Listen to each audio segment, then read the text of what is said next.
so much. Compliments all day long. As a matter of fact, I'll just sit up here and let it wash over me. This is actually me and Emily's first time on campus, so thank you for having us. Had one other invite to Stanford in my past, and I unfortunately was too sick to come. But I heard that the panel was might have been a trap. I think somebody laid a trap for me. There was a lot of like James Moore's lawyer who's on the panel. If you remember him from the Culture Wars. So, but now me and Emily are here to discuss our new book, co-written with Brian Friedberg, who has been a colleague of mine since the days I worked at Data and Society with Becca Lewis over here, living legend in her own right. So for the past decade, I've been researching the internet, broadly conceived, and how social movements use information and communication technologies to get organized, to coordinate action. For many years, in the beginning of my research, I was looking at Occupy and Black Lives Matter, Standing Rock, any kind of movement that was born out of online organizing that then had a more physical manifestation component, and we call this process moving from the wires to the feeds, which becomes a central component in the book Meme Wars, where we're really trying to understand how the internet allows for different kinds of factions, different groups of people with different subject matter interests to get organized and to coordinate towards some specific end. The reason why we chose studying memes is fairly simple, which is methodologically they're trackable, they're traceable, they have origin points, and they are fodder, not just in cultural conversations.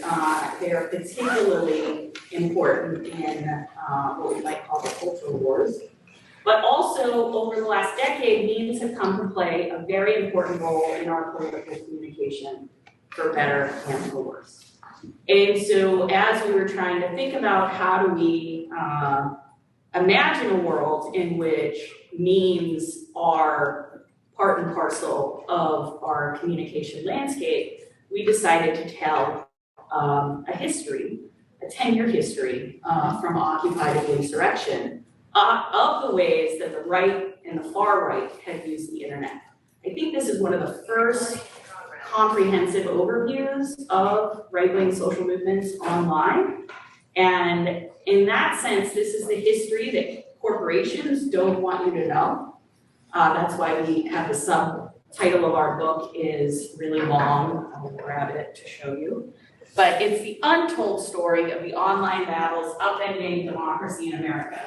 And for my Tovillians, you know that SEO is so that when people are Googling democracy in America, they find this face and that face. You got to get that Tocqueville SEO. You can't pass that up. Okay. But that being said, I'm a sociologist by training, did a PhD also in science and technology studies, so most of the work I do is informed by Foucauldian discourse analysis as well as feminist science studies. Where am I pointing this thing? That way? No, I don't know about that. It's not working. There we go. Oh, now I'm way ahead. So, by virtue of just a brief introduction into the work that we're doing, this is really slow because now I have to click back twice. Can you do it from there? Just tell him to click and then. Okay, go back one. Let's see what happens. Okay, there we go. So just by virtue of giving you a couple of definitions that we work with on our team, we look at misinformation, which is information whose inaccuracy is unintentional and spread unknowingly. I'll drop these slides into my Twitter at Boston Joan after this talk, so you can have access to them all. Disinformation, though, is information that is deliberately false and misleading, often spread for political gain, profit, or to discredit a targeted individual, group, movement, or political party. The definitions that we've chosen are more sociological than other definitions of misinformation and disinformation. The emphasis is on action, that is the sharing of information, not just the context or the actual content of the information. And then disinformation is a very high bar where we do need to know pretty solidly the origin point and be able to say that there was some kind of intentional spreading. Next slide. So this is a picture that I love to use to describe media manipulation in practice, a really good summation of what we might call socio-technical systems. We've got a record player with a record on it. We have a speaker playing the music. Ostensibly, all these components were built independently, but once a human gets involved, all bets are off. So the human becomes this unpredictable unit within a socio-technical system, where in this instance, they're using a telephone to broadcast what's being played through the record player. And all of these companies, whether they're building the speaker, or they're developing the record, or they're pressing the record, or they're making the content that goes in the grooves of the record, or they're the telephone maker, or they're the company that is allowing for telephonic communication, all of these different actors have to come into play to make a communication system. So when we're studying socio-technical systems, what we're trying to understand isn't just, well, how does the technology work? What is the design? We want to understand across this ABCD. We want to know the actors, behavior, content, and design. And once I said this to someone at Google who was telling me, okay, I get it, ABC, fish, fish, fish, design, water. How would a fish ever know what kind of water it's swimming in, right? And I was just like, that sounds like a cop-out, right? Which is to say that you don't want to point at the products in which misinformation and disinformation is circulating on. You want to say, well, the problems are with the actors, the behaviors, and the content. The problem is never with the design.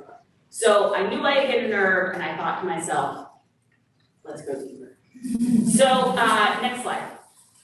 So when we're talking about technologies, communication technologies on the approach that we take at the Shorenstein Center is more about tools, tactics, and territories.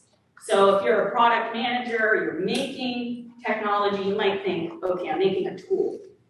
Whereas if you're a social movements type person, you might be using communication technology tactically. That is, you're using it to spread a message. You're using it to reach people, using it to get coordinated. Now, social media as a territory we're familiar with is describing social media as public space, but it is not. Some of you have probably heard me say this before. It's more akin to McDonald's at 2 a.m., right? There's some rules. You can't just get up on the table and proclaim that Joe Biden is the greatest president that's ever lived. They're going to say, are you here for the Big Mac or not? Right? You can't just do what you want. And I think yesterday we were at Twitter, and it occurred to me while we were trying to understand the dynamics going on in the company that Musk is purchasing the political territory on which geopolitics is played through his purchase of Twitter.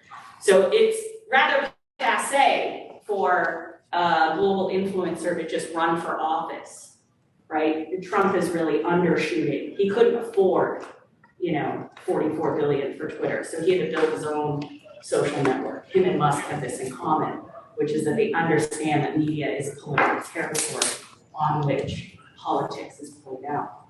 And so as we thought about that, and as we think about the future of the internet and where communication technologies need to go, we are thinking through content moderation in the tech stack as a way to try to understand, well, what other key players in the socio-technical system can we expect to start having and playing a larger role in our political sphere? Now, we understand that open web, if you own a website and you don't want certain content on it, it's your website, you can get rid of it. Content moderation is your job.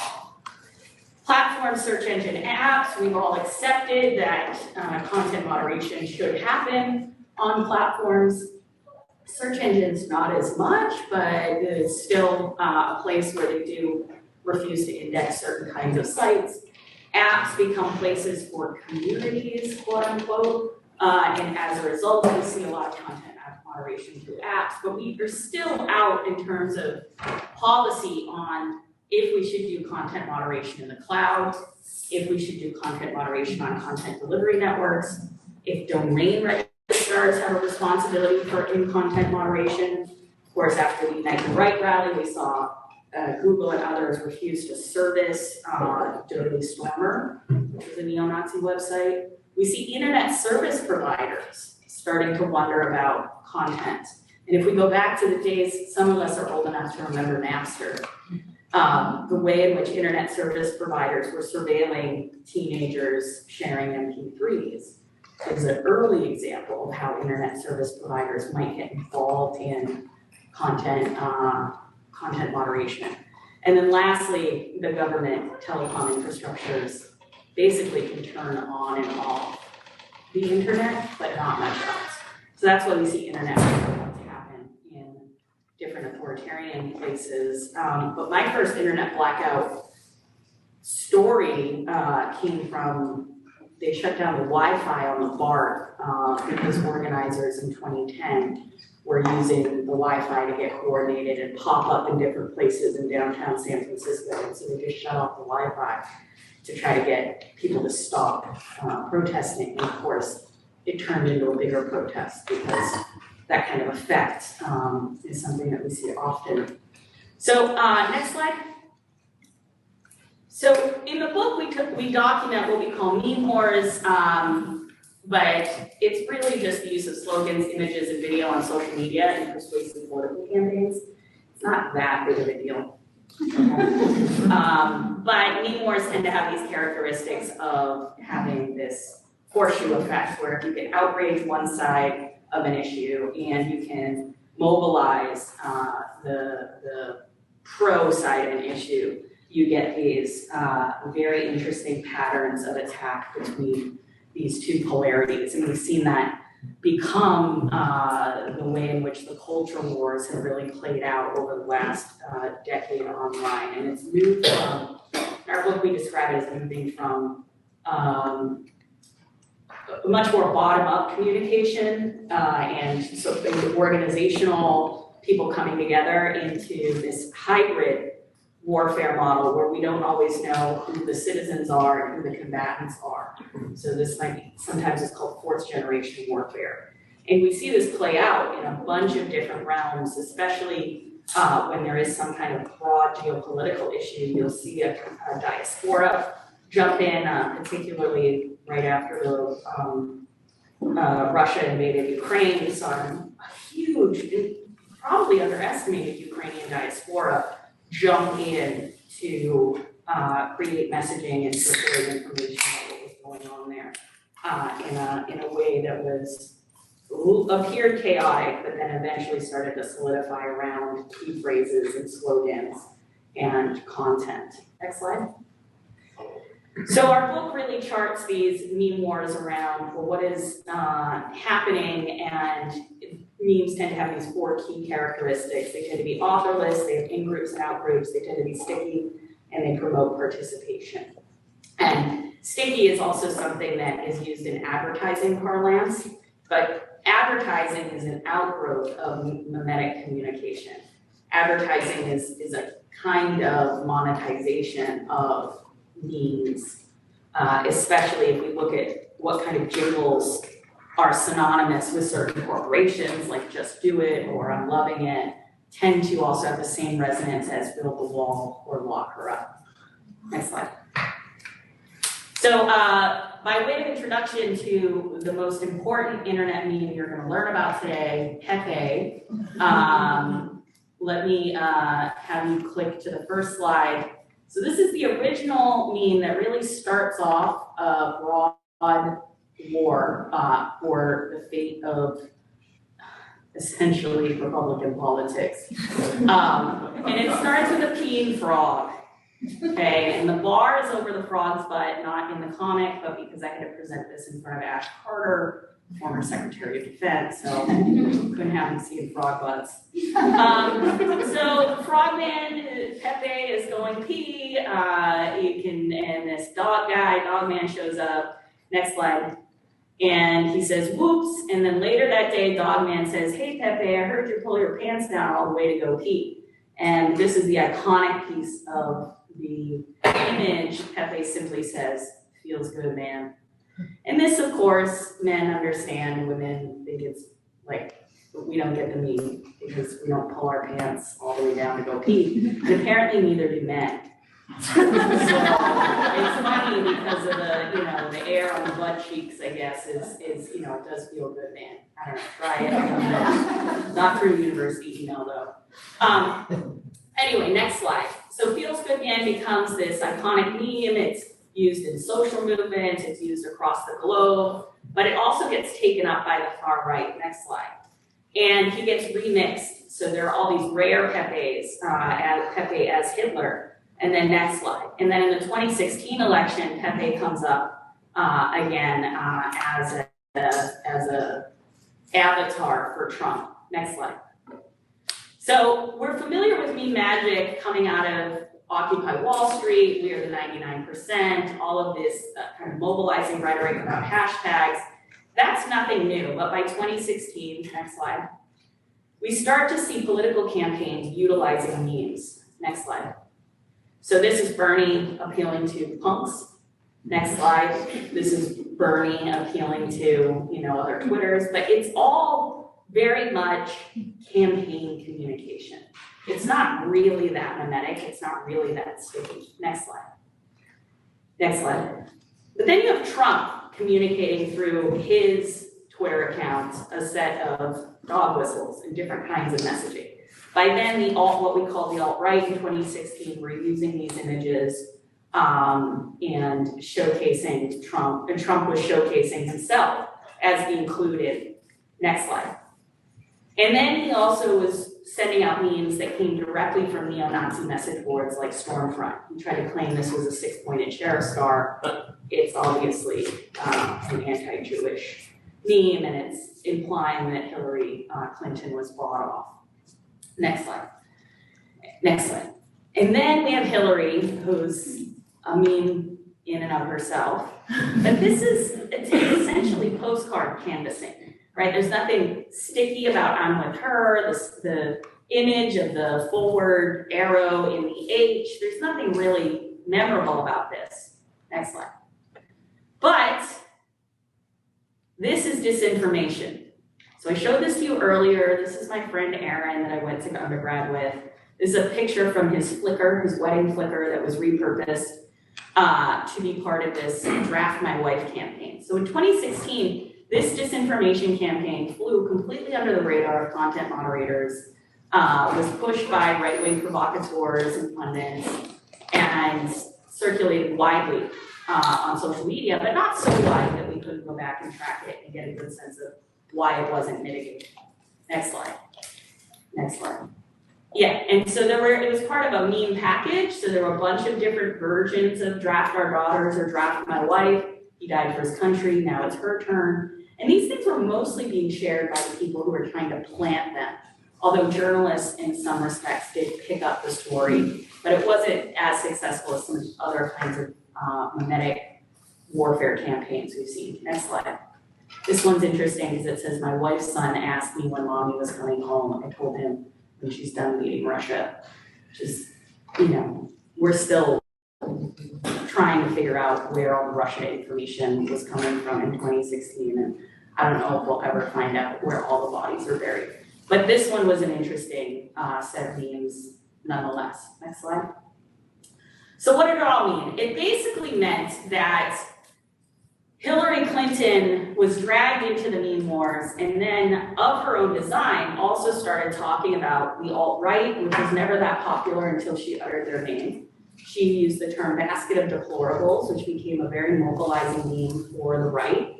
And she took aim against Pepe, which then allowed for lots of chaos makers online who were not a particular voting bloc. We don't make the argument that these people were ardent Trump supporters. Trump was just sort of part of the carnival of online meeting making at that time.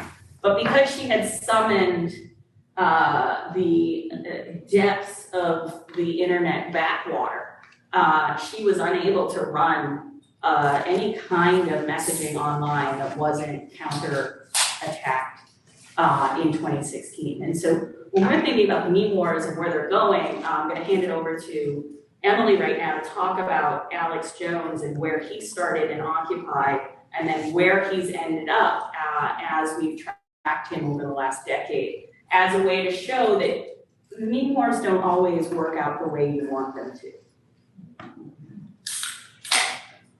Hi guys, so I'm Joan's co-author, I'm with Dreyfuss, and I wanted to talk about Alex Jones. If you can go to the next slide, that would be great.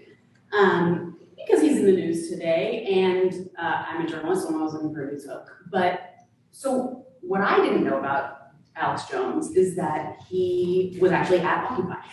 And the reason he was at Occupy was because he had been watching, like others on the right, Breitbart, Bannon, all of these kind of far-right influencers, had been watching the momentum that Occupy Wall Street was bringing to a movement using the internet. And it was this open and decentralized movement that was leaderless. So he saw two opportunities. One was, let's just get on the train and use the hashtag to amplify his own ideas. And the other one was like, maybe he could be the leader, you know? They were looking for leaders, or that's what he thought. And there was a right-wing side of the Occupy movement that we, in our book, we begin our book there, we tell that story, which had been less chronicled than the overt left-wing side of the movement. And the right-wing side came largely from Ron Paul supporters who were like libertarian, they were against the Federal Reserve, they had a lot of things in common with the occupiers. And their main meme was end the Fed. So Alex Jones co-opted, in this picture what you can see is that he has shown up at an end the Fed Occupy rally in San Antonio, Texas, in the middle, like very kind of beginning of the most boisterous excitement about Occupy in 2011. And he showed up with his megaphone, and immediately, you can watch the video on YouTube, he's not the invited speaker, like it's not his protest, but immediately he comes in and takes over the protest. And what you can hear him talking about is all of these memes, dropping all of these mimetic ideas that he'd been sharing on his Infowars with his community, now in the context of Occupy. So, New World Order, he takes it, he goes immediately from, okay, we're talking about the Federal Reserve, well, from there, actually, we're talking about global elites in the New World Order. And then that becomes a dog whistle for him that he had been, repeating over and over again. It was actually an anti-Semitic moment, anti-Semitic meme. This didn't get that much attention, but if you go to the next slide, then his next Occupy stunt was where he organized a protest outside of a gathering of global leaders that are called the Bilderberg Group. And because they categorize themselves, they admit, like, we are the global elite, we're here to figure out how to rule the world. That really plays in 100% to Jones's foundational conspiracy theory that's at the bottom of all of his beliefs, which is the New World Order is actually running the world and no one has any control, and we can't trust any narrative and we can't trust any government. So he staged this protest outside, calling it Occupy Bilderberg, which just had nothing to do with the actual Occupy movement. There were not real occupiers there, and it was again another anti-Semitic dog whistle.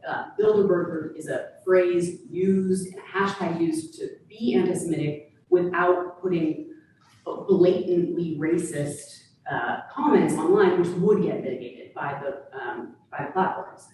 And if you go to the next slide, you see, it didn't end well for the people at the protest. Alex Jones did not get arrested that day, but a lot of other people did. And if you look at the flags that they're carrying and the posters that they have, these are memes. There's NWO, there's the Gadsden flag, which we trace the history of the Gadsden flag throughout our book and argue that it itself is a meme. A meme is just an idea that carries it's an idea that goes through culture, transmits through culture, and can be changed in different contexts. And "Don't tread on me" is a very, very important American meme that has been put into very different contexts, and in this case, was used to look libertarian, but actually be blatantly anti-Semitic and conspiratorial. If you go to the next slide. So, the story of Jones, which you probably know well, is a really important and helpful one for understanding how meme wars work. Because you can't just, like, if I share a meme, a political meme, that doesn't mean I'm launching a meme war. you would need to be kind of part of a concerted group or ideology online, a faction of people who have some kind of idea in common, and you work together, let's say on a forum like 4chan, to plan out what hashtag would work to make it look like Hillary Clinton is trying to draft your daughters into the war. So they come up with these campaigns and launch them for their own ends, but they don't just take off like on their own. You have to have someone amplifying them. And so many of these cases that we detail in our book and that are happening all the time, it's an influencer or a media figure like Jones, who is the important kind of fire to make the spark light up and become a successful medium. And so Jones's story is also one that charts kind of how mitigation on the internet worked and how media and anti-media sentiment played out through these meme wars, because memes are often shared in order to get around mainstream media. Jones's entire career is to get around mainstream media. And just a brief history, like he started actually on television. And then after he predicted 9/11, like 5 months before 9/11, he had been ranting and saying NWO was going to stage a terrorist attack, and that if terrorism happened, it was the US government. So after 9/11 happened, that was like, all of these people were like, oh my goodness, he's a truth seer. And he marketed that and turned that into selling a lot of t-shirts. But he also lost most of his deals on television, which forced him to move to YouTube, which YouTube as a territory and tool and tactic is one of the most important places where you can go around mainstream media to get to your audience directly. Now this, in 2018, this photo is showing when Jones actually got deplatformed from YouTube. YouTube finally, after much intense pressure, kicked him off of the site. He was also kicked off of Facebook and Apple, but YouTube was where he made all his money. That's where his ads were. That's where he was getting rich. And this happened after Charlottesville. If you remember in 2017, Charlottesville itself was a large meme war. And because the violence had gone so obviously from the wires to the weeds and resulted in the death of a counter-protester and the outing and understanding in mainstream media and a ton of mainstream media coverage about this rising fascistic movement, there was a lot of deplatforming that took place, and it was a sea change in how the platforms reacted to this kind of content. Groups were taken down from their servers. They were Airbnb banned them, like not just the social media companies.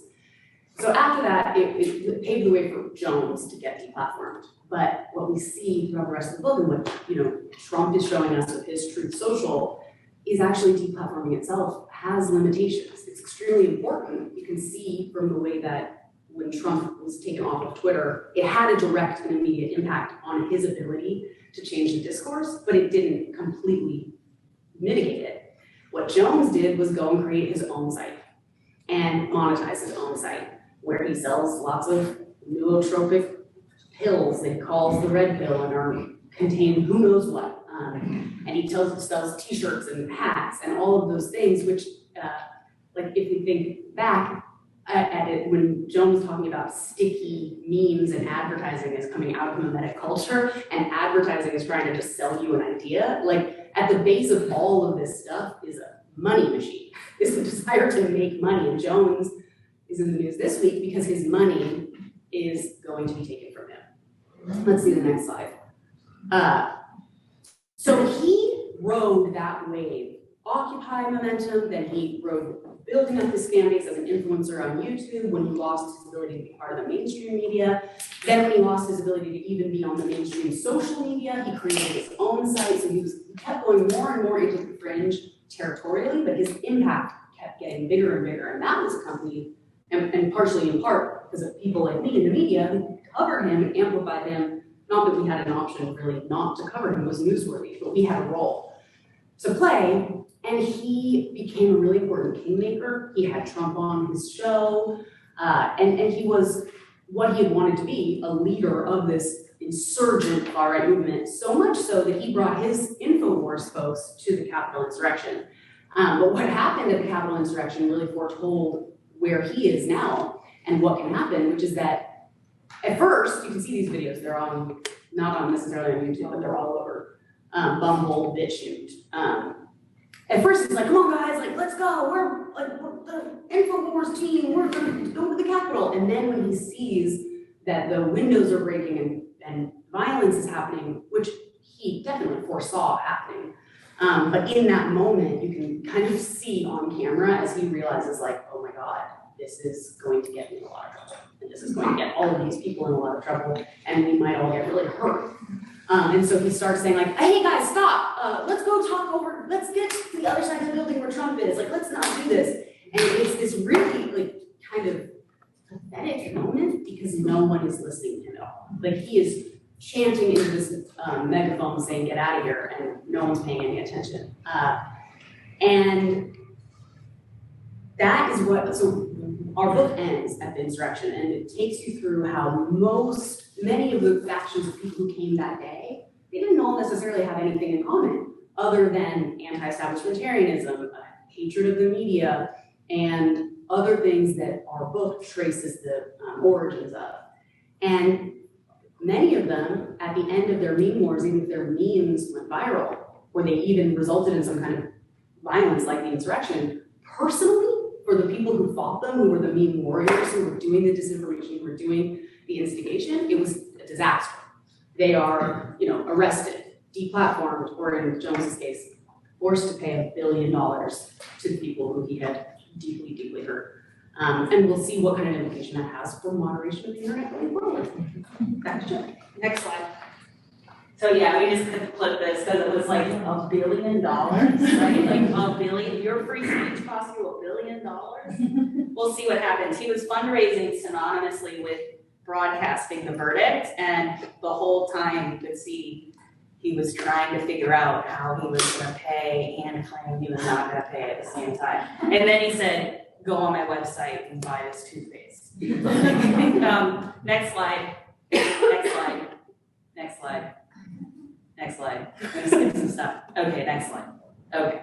So at the end of the day, what are the fate of the meme wars? I argue in this op-ed and we argue in this book that no longer an emerging technology imbued with the possibility of fostering social change by giving voice to small groups, social media has become a tool of the powerful to dominate, harass, and coerce vulnerable groups.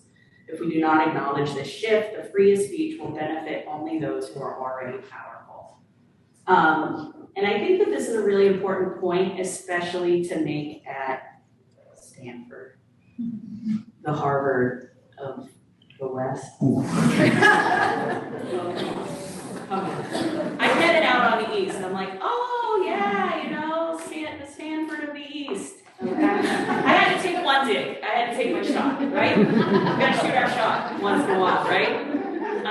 Anyway, just pokes and fun. But y'all are at the seat of it, right? This is an important place, not only historically for the internet, for the making of the imaginary of what these tools, these tactics, these territories actually are.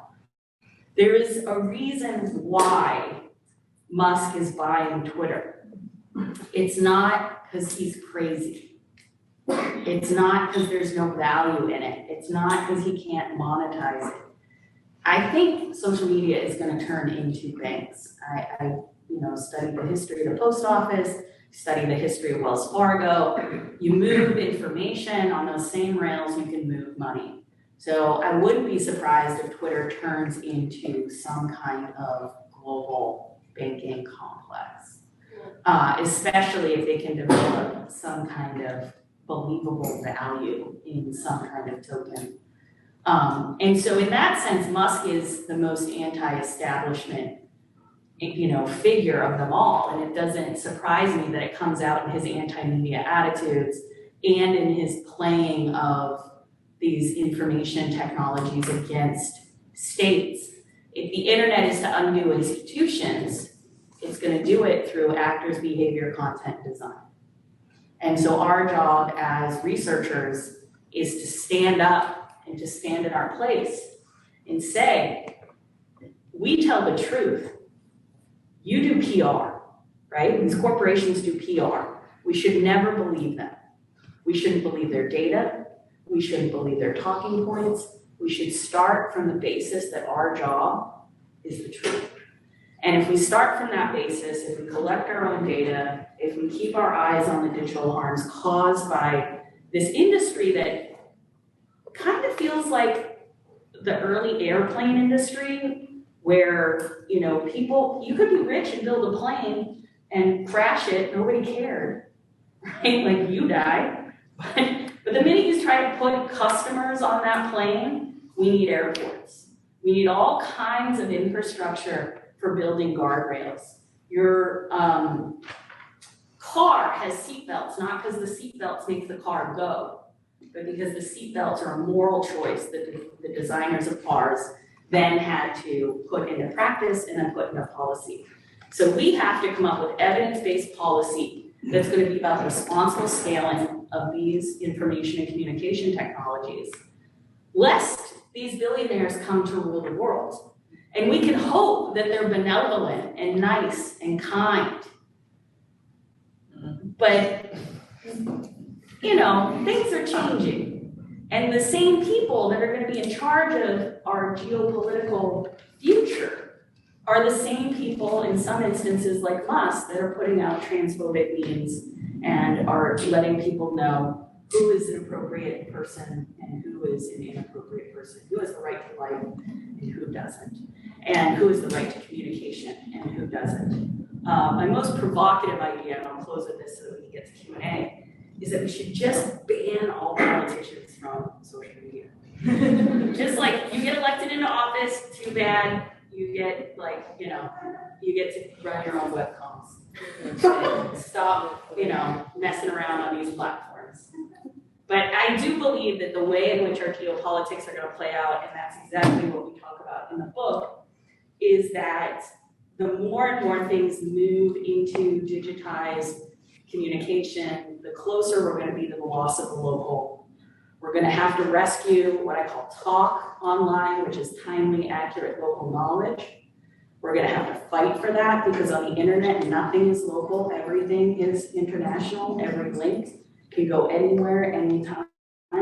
It's not just about these news deserts, it's not just about the declining value of local journalism, it's about the quality of our lives and how we interact with each other. And we cannot trust that the institutions that we have built and have gotten us here are going to be the ones that get us out of it.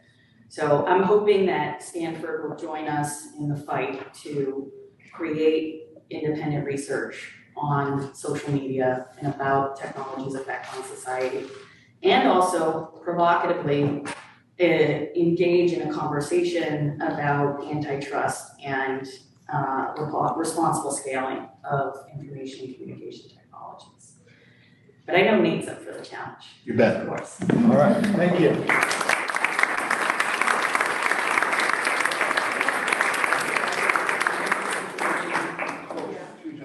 The camera's angled so that we should all be seen, correct, Ben?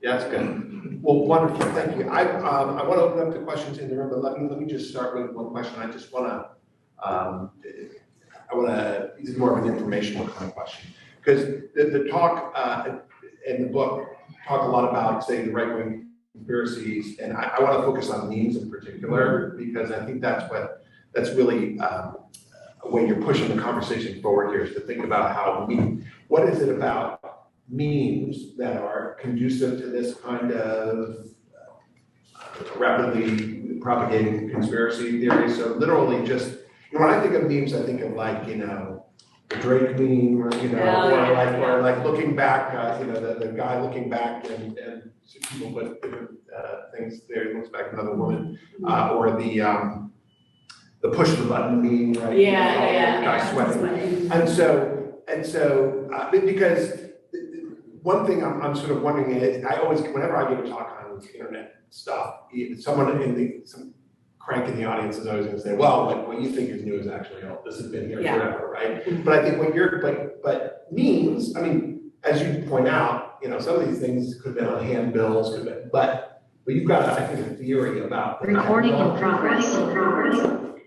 You've got a theory about the technology, right? Something about the way that these bits of culture are now conducive to certain types of conspiracy theories, and I want you to build on that a little bit. What's new here in the creation of memes such that then they essentially cause war, right? What is it? Yeah, I think, some of the research that I've done over the years on order, scale, and scope of internet communications and the way in which we think about the internet and particularly social media as a way to exchange information.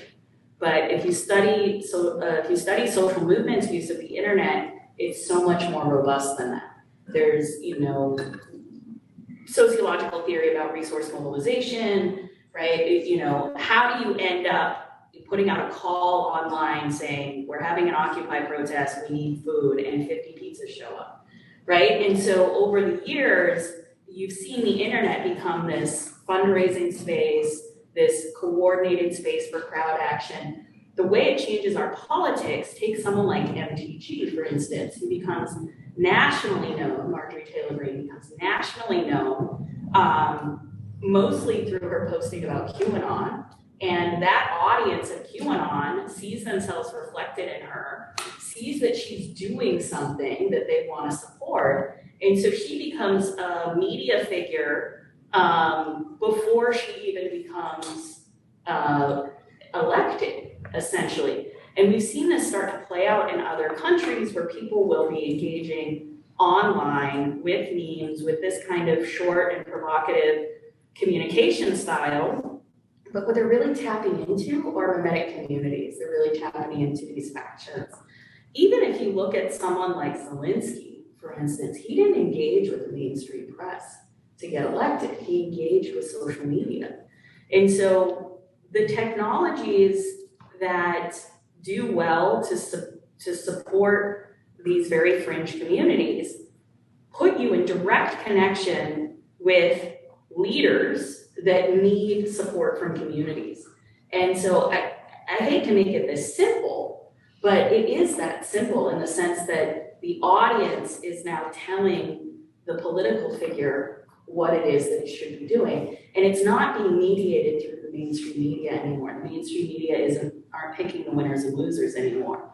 It's happening much more directly with these crowd dynamics. And so when we were trying to understand the potency of these memes and how they end up, being chanted at political rallies, and for instance, I think it's well known now that Stop the Steal was a URL that was registered in 2015 by Roger Stone. So Stop the Steal doesn't just show up in 2020 as a moment in time. It's a political campaign that they were going to run in 2016 had Trump not won. And so you see the adoption of internet tactics or internet infrastructure to these new political figures. And the political figures don't necessarily have to be that invested in the party anymore. The party's losing control. And the messaging has to tap into groups of people online that are what we might call very online, right? These kinds of people that understand coordinating messaging campaigns. And so our politicians that are playing in the space of that kind of postcard politics, where you get the I like Ike going, it doesn't work anymore because that's not attuned to the new distribution mechanisms of the internet. The one thing that's very remarkable about the right-wing media ecosystem, and I'll leave it at this, is that all the content is free. And they're not trying to get you to subscribe, they're not putting it behind a paywall. Every night you go on YouTube, you get to watch Tucker Carlson, Laura Ingraham, Sean Hannity, all of this stuff is out there and it's free. And then the center and the left media wonders why it can't get an audience, and it's because it's behind a paywall, it's because it's one step away from actual access. I wanted to ask that, Emily, did you want to jump in on that last question, or should I follow up? You can go. So the question as to whether the technology favors certain interests over others is, I think, a really important one. There's plenty of free left-wing content out there if we wanted to search for it, but I think part of what you're saying, I'm trying to tie this into memes in particular. And maybe just in general, what the theory, is it just the fact that they are producing more that is readily available, which seems to be what you're saying in terms of the free stuff, or is it something about the architecture, the organization of content? Well, they see themselves reflected in the mainstream media conversation, in the politicians' talkback. You don't see that kind of direct engagement with memes on the left in the same way. And the memes on the left, like Occupy, are more operational than they are transgressive or even funny. Yeah, so that's a really important part of memes. So, memes definitely predate the internet, and the memes you mentioned that are images with text, that's a macro image meme. And the reason why those are so popular is because of the shape of the internet, and because of, one of the earliest memes that went really viral and made people aware of internet memes came out of the Occupy movement when the cop pepper sprayed a group of kids at UC Davis, and then he was cut out of that image. And an interesting thing about that is Twitter had just started to be able to support the sharing of images. And so before, if that had happened 3 months earlier or whenever it was that Twitter didn't do that, that image wouldn't have gone viral, but it did go viral as an anti-police statement. Then it was cut out, put into all these different contexts. It shed its authorship, it shed its context, and became a comment on anything, which is also what memes have to be extremely flexible. And they have to indicate if they're going to be successful, an in-group and an out-group.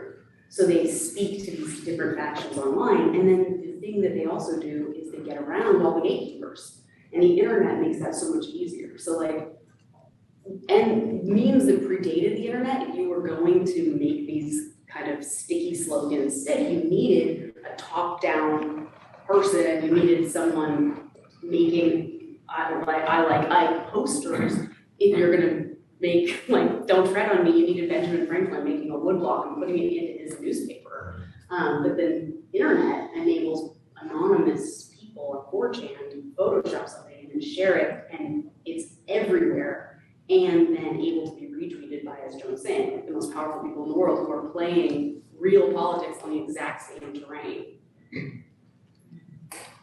Go in the room.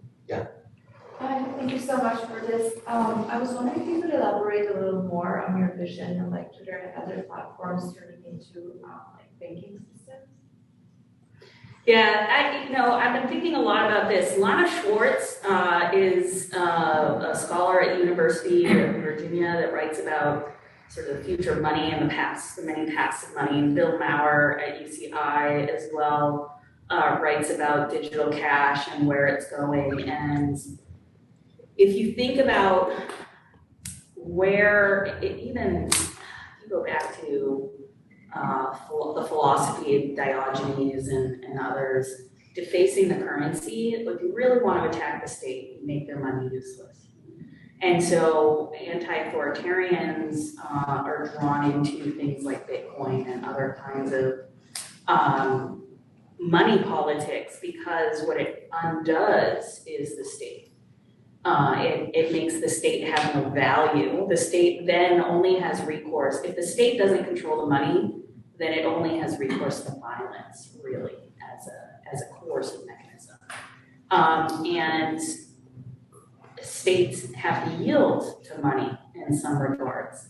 Probably not the United States, but other spaces and places. And so, if you think about lobbying, they yield to money. I mean, yeah, Jay Mayer has a beautiful book called Dark Money that shows why Congress is so broken, and it's broken to us, but it works for people who are paying for it to work in their favor. And so I think if we look at the developments and the excitedness of certain CEOs over time, the metaverse is essentially a mall that they're trying to get people to come to now. And then eventually you'll be paying for experiences in the metaverse, right? You'll play basketball with the avatar of LeBron James, right? This kind of cameo meets experience effect. And so wouldn't it be better for them if you had an in-metaverse currency to build this? And then wouldn't it be great if you could just pay your phone bill with Metabucks, right? And so eventually you start to see these things slide. And that it's the same thing that developed our social networks. Before it was called social media, it was social networking. And social networks are about the wealth of connections and relationships. Banks are nothing other than money accumulated, wealth accumulated through networks of people that choose to put their money inside that bank. And so a bank is a social network. And so if you logically start to figure out if they really are anti-establishment, if they really do hate the state enough. I mean, think about Dorsey's flippant attitude towards Congress when he was there shrugging and sighing as if it was a labor to have to assist the government.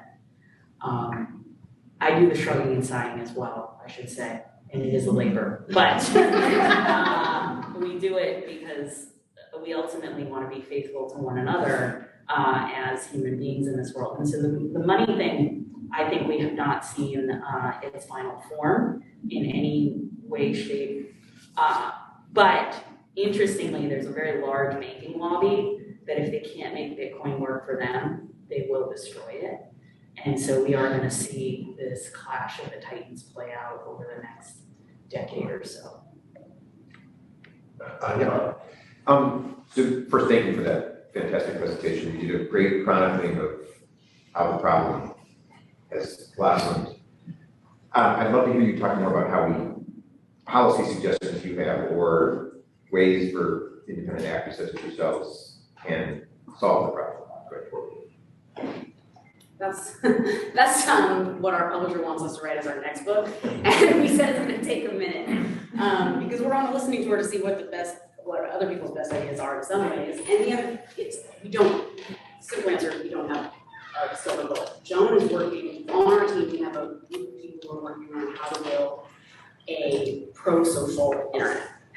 What are the ways in which we could infuse pro-social instead of anti-social values into the internet? And a lot of it has to do with the design of what is incentivized, and some of the ideas that came out of this area that were so great in making social media grow so quickly and scale so quickly are the same things that created this lack of local information and the harms and uses of platforms that the platforms themselves can't handle because they were not made to scale that big. So Joan used a word the other day that I loved, and I don't know if it's a real word or not, but one option is to figure out how to descale and make things more local. And in some ways, I think that's what you could argue antitrust is trying to do with that. Not have so many single actors concentrate power. And there's other ways in which you could. First of all, we don't really have any regulation for these platforms, right? Like, just on a very, very basic level, we are allowing anything to happen. And right now, there's two cases in front of the Supreme Court that are super interesting that are against the social media companies. And the one, Gonzalez, is very interesting because it is potentially, they're carving out Section 230, which is the one. Don't say it too loud because the lawyers are going to run like. But there's an interesting thing, and I would really love for lawyers at Stanford to talk a lot about it and explain it to me even. But one of the things that the Supreme Court has to decide about Gonzalez is whether or not Section 230 applies to YouTube because YouTube was monetizing and giving money to the actual terrorists that were, we were just talking about this, who were using their videos. And the monetization part, they think, is an exception. And so, but that's the only exception.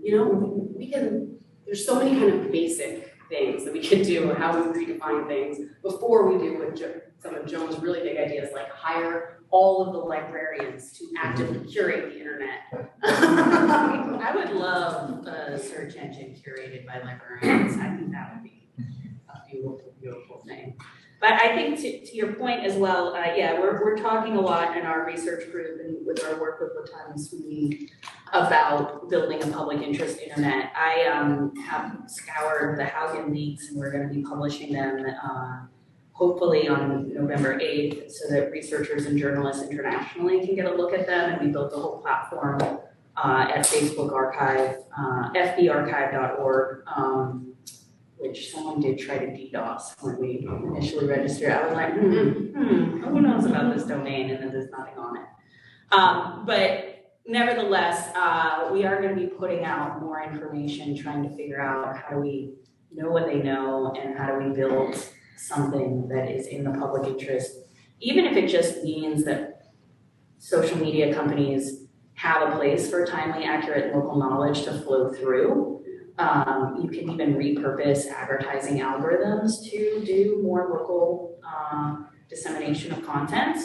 I think the other thing is, more broadly in this Jones case, is something that is just breaking my brain trying to understand around this $1 billion fine, which it feels very much like an internet fine in and of itself, where it's so much money that it probably could never be paid. And you're just like, well, is this now so out of scale that we can't even imagine something else, because $1 billion will never be paid. So why would we expect them to pay 300 million or something? Then it could become just theater. Yeah, and with Facebook and in particular and its size, the idea that you would descale it, people are like, but that's not how it works. And you're like, but we have, and then there's appeals to, well, we can't have democracy then if people don't have a voice. And you're like, this was hot or not. This was not designed for democracy. If we did design a social media network for democracy, what would the key features have to be? And how would we prevent the pervasive weaponization of memes and disinformation? How would we prevent that from happening and becoming so profitable? And so I think there's a really large lack of imagination amongst the techno elite about what the future of public interest information really looks like. And so I think that it's critical that we chronicle this moment in internet history so that we don't continue to keep learning the same lessons over and over. All right, well, we've reached the end of our time. I know there are more questions, but I think you'll all be willing to We're stay sticking a little- around. stay a little Yes, bit, so you yes. can ask. Next Tuesday, we've got Rasmus Pleiss-Nielsen coming here from Oxford to talk about his new book, The Power of Platforms, Shaping Media and Society. Also, those who are interested, 2:15, we've got Deb Raji talking in my class with Daphne Keller about algorithms and accountability, and that's over in CEMEX at 2:15. And join me in thanking Joan, Donovan, and Nick Fuentes.